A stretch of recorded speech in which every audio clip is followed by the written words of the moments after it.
رضی اللہ تعالیٰ عنہ اور ذکوان بن عبد قیس رضی اللہ تعالیٰ عنہ مشرف با اسلام ہوئے۔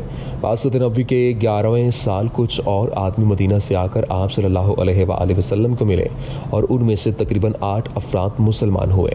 بعثت نبوی کے 12ویں سال جب آپ صلی اللہ علیہ وآلہ وسلم کی عمر 52 سال تھی، ماہ ذی الحج میں جمرہ عقبہ کے قریب مدینہ سے آئے ہوئے تقریباً 12 افراد نے آپ صلی اللہ علیہ وآلہ وسلم کے ہاتھ پر بیعت کی، جسے بیعت عقبہ اولیٰ کہا جاتا ہے۔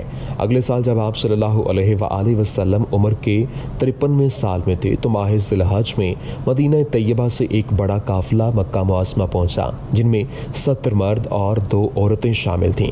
آپ صلی اللہ علیہ وآلہ وسلم نے نصف شب کے وقت جمرہ عقبہ کے قریب ان سے ملاقات کی۔ اس وقت آپ صلی اللہ علیہ وآلہ وسلم کے چچا حضرت عباس رضی اللہ تعالیٰ عنہ بھی آپ کے ساتھ تھے، جو اس وقت تک مسلمان نہیں ہوئے تھے۔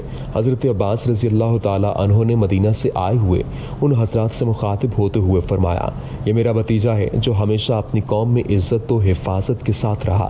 تم ان کو مدینہ لے جانا چاہتے ہو، اگر ان کے مخالفین سے ان کی حفاظت کا ذمہ لے سکتے ہو تو ٹھیک ہے، ورنہ ان کو اپنے قبیلہ میں رہنے دو۔ اس مدنی قافلہ کے سردار نے کہا کہ ہم حضور صلی اللہ علیہ وآلہ وسلم کی حفاظت کا ذمہ لیتے ہیں، اے اللہ کے رسول اپنا دست مبارک دیجئے کہ ہم بیعت کریں۔ آپ صلی اللہ علیہ وآلہ وسلم نے ہاتھ بڑھایا اور یہ سب لوگ بیعت نبوی سے مشرف ہوئے۔ اس بیعت کو بیعت عقبہ ثانیہ کہتے ہیں۔ پھر اسی سال آپ صلی اللہ علیہ وآلہ وسلم نے ماہ صفر کی 27ویں شب کو مکہ سے حضرت ابو بکر صدیق رضی اللہ تعالیٰ عنہ کو ساتھ لیا اور روانہ ہو کر غار ثور پہنچے، اور اس غار ثور میں 3 راتیں قیام کرنے کے بعد یکم ربیع الاول 1 ہجری وہ زمانہ جو آپ صلی اللہ علیہ وآلہ وسلم کے مدینہ کی طرف ہجرت سے شروع ہوا۔ بروز پیر جب آپ صلی اللہ علیہ وآلہ وسلم کی عمر تقریباً 52 سال 11 ماہ 19 دن تھی، مدینہ طیبہ روانہ ہو گئے۔ 7 دن کے سفر کے بعد 8 ربیع الاول سن 1 ہجری بمطابق 23 ستمبر 22 عیسوی بروز پیر آپ صلی اللہ علیہ وآلہ وسلم مدینہ کے علاقے قباء پہنچے اور یہاں مسجد قباء کی بنیاد رکھی۔ 12 ربیع الاول بروز جمعہ آپ صلی اللہ علیہ وآلہ وسلم قباء سے سوار ہو کر بنی سالم کے گھروں تک پہنچے تھے کہ جمعہ کا وقت ہو گیا۔ یہاں تقریباً 100 آدمیوں کے ساتھ آپ صلی اللہ علیہ وآلہ وسلم نے اسلام کا پہلا جمعہ پڑھایا۔ جمعہ سے فارغ ہو کر آپ یہاں سے روانہ ہوئے جہاں اب مسجد نبوی ہے، اس سے متصل حضرت ابو ایوب انصاری رضی اللہ تعالیٰ عنہ کا گھر تھا۔ یہاں آ کر آپ صلی اللہ علیہ وآلہ وسلم کی اونٹنی رک گئی، پھر آپ نے مستقل یہیں قیام فرمایا۔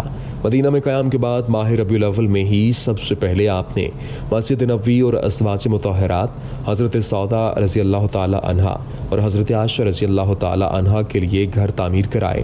جب مسجد نبوی کی تعمیر تقریباً مکمل ہو گئی تو آپ صلی اللہ علیہ وآلہ وسلم نے انصار کو بلایا اور مکہ سے ہجرت کر کے آنے والے 45 مہاجرین اور ان انصار مدینہ کے مابین مواخات قائم کرتے ہوئے ایک انصاری اور ایک مہاجر کو بلا کر فرماتے گئے کہ یہ اور تم بھائی بھائی ہو، اور پھر آپ نے اسی سال اسلام کا پہلا مدرسہ صفا قائم کیا۔ صفا صاحبان کو کہتے ہیں۔ یہ صاحبان مدینہ مسجد نبوی کے ایک کنارے پر مسجد سے ملا ہوا تیار کیا گیا تھا۔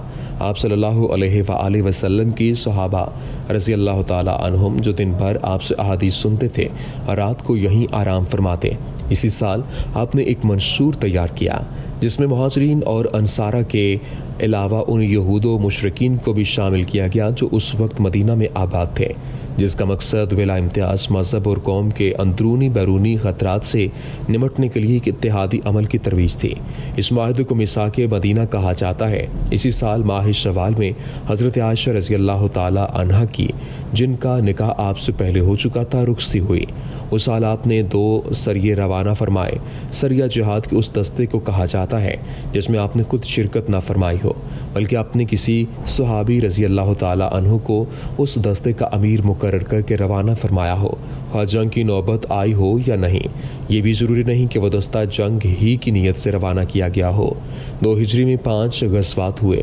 غزوہ اس چھوٹے یا بڑے لشکر کو کہتے ہیں جس میں آپ صلی اللہ علیہ وآلہ وسلم بنفس نفیس شریک ہوئے ہوں، خواہ اس سفر میں جنگ کی نوبت آئی ہو یا نہ آئی ہو، اور خواہ اس لشکر کے پیش نظر جنگ کے علاوہ کوئی اور مقصد ہو۔ غزوہ ابو عجز کو وہاں غزوہ ودان بھی کہتے ہیں۔ غزوہ بوات، غزوہ بدر کبریٰ، غزوہ بنی قینقاع، غزوہ سوید اس سال کے غزوات میں سب سے اہم غزوہ بدر ہے، جو رمضان المبارک کی 18 تاریخ کو بدر کے مقام پر جو مدینہ سے 80 میل دور ہے وقوع پذیر ہوا۔ اب تک مسلمان بیت المقدس کی طرف منہ کر کے نماز پڑھتے تھے۔ حضور صلی اللہ علیہ وآلہ وسلم کی خواہش پر 15 شعبان 2 ہجری نماز ظہر کے دوران اللہ تعالیٰ نے بیت اللہ کی طرف مسلمانوں کا منہ کر کے نماز پڑھنے کا حکم فرمایا۔ اسی سال یکم رمضان مبارک کو روزے فرض کیے گئے اور آپ نے یکم شوال کو نماز سے عید الفطر پڑھائی اور خطبہ عید الفطر میں لوگوں کو صدقات الفطر کا حکم دیا۔ 3 ہجری میں 3 غزوات ہوئے، غزوہ غطفان، غزوہ احد، غزوہ حمراء الاسد اور دوسریے روانہ ہوئے۔ غزوہ احد اس سال کا سب سے اہم غزوہ ہے جو ماہ شوال میں وقوع پذیر ہوا۔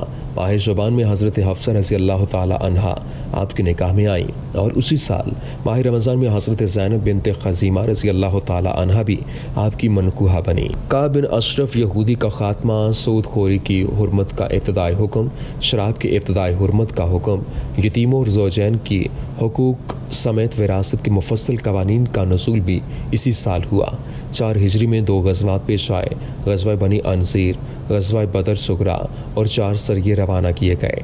اس سال کے اوائل میں آپ صلی اللہ علیہ وآلہ وسلم کی زوجہ حضرت زینب بنت خزیمہ رضی اللہ تعالی عنہا جو صرف 4 ماہ قبل آپ صلی اللہ علیہ وآلہ وسلم کے عقد میں آئی تھیں، انتقال فرما گئیں اور یکم ذکات بروز جمعہ کو پردے کا حکم نازل ہوا۔ شراب کی قطعی حرمت کا حکم بھی اسی سال دیا گیا۔ حضرت ام سلمہ رضی اللہ تعالی عنہا اسی سال ماہ جمادی الثانیہ میں آپ کے عقد میں آئیں۔ 11 ہجری میں سفر حج کے بعد 26 سفر 11 ہجری بروز پیر آپ صلی اللہ علیہ وآلہ وسلم نے ایک سریہ جہاد روم کے لیے تیار فرمایا، جس میں حضرت ابوبکر صدیق رضی اللہ تعالی عنہ، حضرت فاروق اعظم، حضرت عمر رضی اللہ تعالی عنہ اور حضرت ابو عبیدہ رضی اللہ تعالی عنہ جیسے اکابر شامل تھے، مگر اس کے امیر حضرت اسامہ رضی اللہ تعالی عنہ مقرر کیے گئے تھے اور حضرت اسامہ رضی اللہ تعالی عنہ اس آخری لشکر کو لے کر گئے تھے۔ یہ وہ آخری لشکر تھا جس کا انتظام حضور نبی کریم صلی اللہ علیہ وآلہ وسلم نے خود فرمایا تھا۔ اب یہ لشکر روانہ نہیں ہوا تھا کہ 28 سفر 11 ہجری میں آپ صلی اللہ علیہ وآلہ وسلم کو بخار ہونا شروع ہو گیا۔ جب آپ بخار میں مبتلا ہوئے، جب آپ کا مرض طویل اور سخت ہو گیا تو ازواج مطہرات رضی اللہ تعالی عنہا کے گھر رہنے لگے۔ رفتہ رفتہ مرض اتنا بڑھ گیا کہ آپ صلی اللہ علیہ وآلہ وسلم مسجد تک بھی تشریف نہیں لا سکتے تھے اور ایسی صورتحال بن چکی تھی۔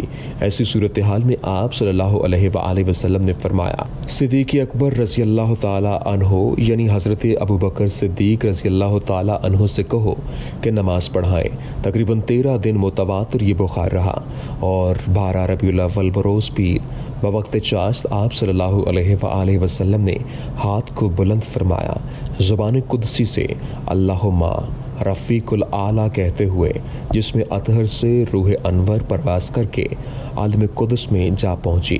قمری سال کے مطابق اس وقت آپ صلی اللہ علیہ وآلہ وسلم کی عمر 63 سال 4 دن تھی۔ انا للہ و انا الیہ راجعون۔ دعا ہے اے رب کریم مولا، ہمیں نبی کریم صلی اللہ علیہ وآلہ وسلم کی زندگی سے آپ کی اسوہ حسنہ کے اوپر چلنے کی توفیق عطا فرما، آمین یا رب العالمین۔ السلام علیکم ورحمۃ اللہ وبرکاتہ۔